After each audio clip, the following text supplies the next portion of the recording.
Hi, I'm Nina, and welcome to the Healthy Living Learning Center. Today I'm going to show you how easy it is to make homemade pie crust for all your Thanksgiving pies.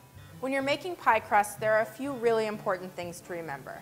The first is the difference between butter and shortening. When you use all butter, you get a really rich flavor and a flaky crust. When you use all shortening, you get a tender crust, but not as much flavor. So some people like to use half of each. The second thing to remember is to make all of your ingredients really, really cold. Cold ingredients help keep the butter from combining with the flour. And the last thing to remember is to always chip your butter into the flour. That's what makes your crust flaky. When you have little pieces of butter inside the crust, they melt in the oven, release steam, and create little pockets, and that's the flakiness in your crust.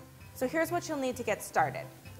Some very cold ice water, a cup of butter, cold and cubed, 2½ cups of flour, some salt, a regular fork, and a pastry cutter. Start by adding some salt to your flour. Now you can use as much or as little salt as you want. I'm using unsalted butter, so I'm going to use about a pinch of kosher salt. Mix it together with your fork until it's nice and even. And you're going to add your butter. Now use your pastry cutter and cut the butter into the flour. Don't mix it, just press your pastry cutter in and turn until your butter is all chipped in. And you want to keep chipping until your butter is about the size of peas. Now you're going to add your water. I usually add about a tablespoon to 2 tablespoons at a time.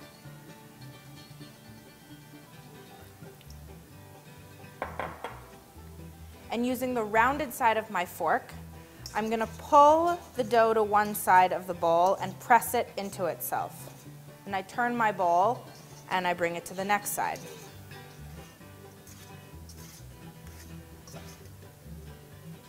And then add a little bit more water and repeat the process.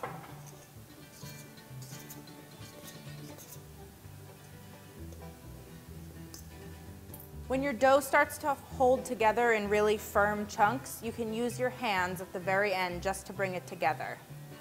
I just use my hand and I press the dough into itself until it forms one nice ball, and you want to work really quickly.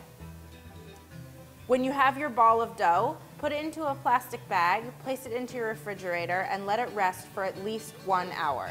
It can also rest up to a day. You want to make sure you rest it. It's very important.